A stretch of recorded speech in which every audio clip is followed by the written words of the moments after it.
اخواني الكتيبه، السلام عليكم ورحمه الله وبركاته. حلقه النهارده جايين نتكلم فيها عن اخر مستجدات الاهلي واخر مستجدات الزمالك. في حلقه النهارده حلقه مهمه جدا، بس استاذنك من فضلك بعد اذنك انك تعمل لايك واشتراك وتفعل زر الجرس عشان يوصل لك كل جديد. ونبدا كده بالصلاه على النبي، اللهم صل على سيدنا محمد.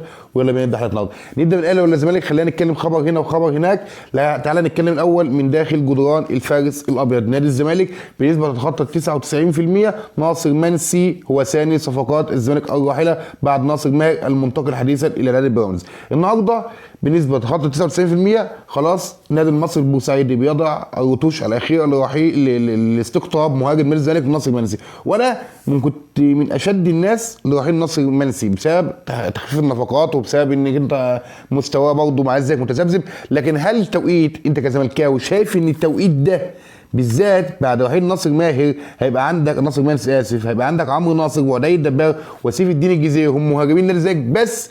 طب هل التوقيت ده ينفع؟ من وجهه نظري عار جدا اللي بيحصل داخل نادي الزمالك سواء من جون ادوارد وسواء مجلس اداره نادي الزمالك. ولو سالتني عن رايي هقول لك على حاجه. هل لو جون ادوارد مش الصبح هل نادي الزمالك هينعدل؟ يعني هو سبب في ضياع نادي الزمالك هو جون ادوارد؟ النهارده مين المسؤول عن نادي الزمالك؟ المسؤول الاول والاخير وهو رئيس نادي الزمالك حسين لبيب. ياتي بعدين مين؟ جون ادوارد المدير الرياضي. تمام. بص يا براعه، انت النهارده لما تمشي ناصر منسي هيبقى عندك عمرو ناصر وعدي الدباغ وسيف الدين الجزيري في المستوى المتواضع اللي بيقدمه سيف الدين الجزيري من نادي الزمالك. فانت النهارده انحصرت ما بين مهاجمين. عدي الدباغ اللي لسه ما استعادش مستواه، اللي انا بقول لك النهارده انا براهن على عدي الدباغ ده من هنا لبعد بكره. راجل عنده حاجه بس لسه ما ظهرتش في نادي الزمالك. وعمرو ناصر اللي كان مستواه كويس مع فاكو لكن برضه ما نورش في الزمالك زي ما متوقعين. فانت النهارده بتضحي بالمهاجم الاخير اللي عندك ناصر منسي في انتقالات شتويه. انت ما انتش عارف ايه اللي هيحصل قدام. انت ما انتش عارف لسه قدامك موسم طويل عريض بحاله وبتضحي بمهاجم النهارده. انت النهارده مش هتعرف تجيب واحد زيه سبب مستواه مش مستواه. ليه اضحي بسكواد واخلي سكواد ناقص علوها يا جماعه بالعقل؟ انا مش عارف بصراحه. انا اعتقد نزلك اخطا بنسبه كبيره جدا في رحيل ناصر منسي الى نادي مصر البورسعيدي. تعالى اخدك خبر الناحيه الثانيه بقى، والقصه اللي انت النهارده عمال تسمعها عروض الشناوي في عروض. اقول لك المشكله. بص يا سيدي، وخلي اي حد يطلع يكذب الكلام ده. والله عندي معلومه بها من بدري، والله عندي معلومه من بدري. العقود دي هسألك سؤال واحد، هل العقود دي ظهرت فجأة؟ يعني كنا نايمين كده بالليل ساعة الشناوي افتكر ان عنده عقود؟ لا، يعني العقود دي موجودة من فترة. مش عاوز اعرف ان مفيش عقود او في، لكن ممكن يكون في عقود. لكن النهارده سبب ظهور العقود والضغط الاعلامي الكبير لاخبار انتقال الشناوي لاحد الاندية التركية ليه سبب واحد، وهي مشكلة مصطفى شوبير. محمد الشناوي عنده انزعاج كبير وغضب كبير لجلوس احتياطيا لصالح مصطفى شوبير. اسمع الكلام ده كله وركز معايا.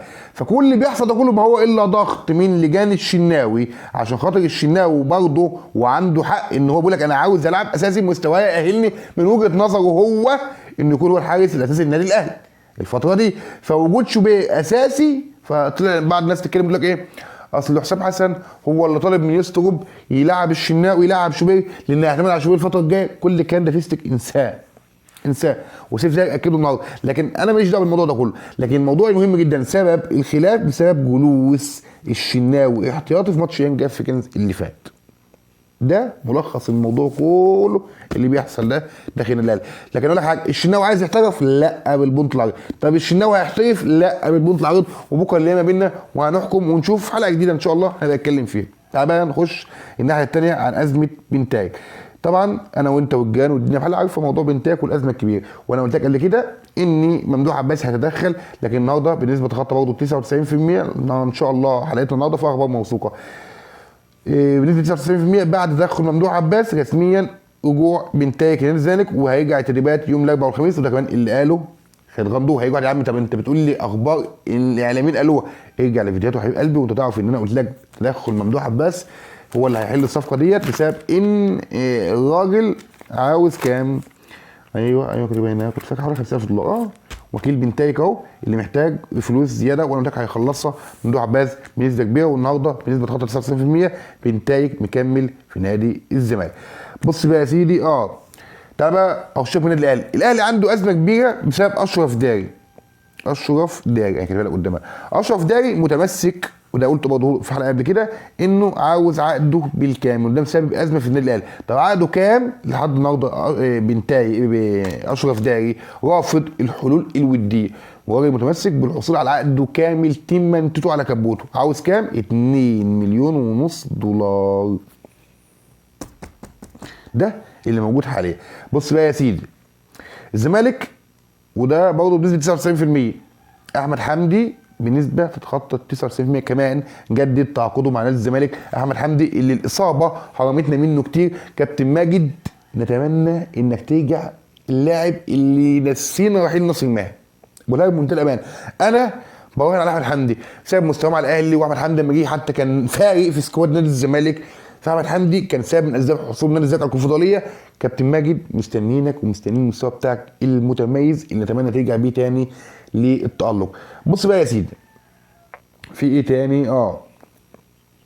بالنسبه، معلش انا اسف عندي برد فاستحملني، ممكن يكون صوتي وحش، ممكن يكون مش عارف اتكلم، ممكن يكون ده مش طبيعي وده مش اسلوبي، لكن البرد بقى الله يسامحه، لكن ادعي لنا بالشفاء، الله مشفي مرضانا ومرضى المسلمين. تمام. بص بقى يا سيدي، الزمالك عشان يامن نفسه من شكوى الاجانب دخل في حسابهم مبلغ ما الله اعلم كام، تمام، عشان خاطر يسد الباب بتاع شكوى اللعيبه دي، عشان اللعيبه دي ما يحصلش نفس قصه بنتايج او ما يحصلش نفس قصه فسخ التعاقد. وده القرار ده اتاخر كتير جدا. هل تاخر بقى بسبب ما كانش فيه فلوس؟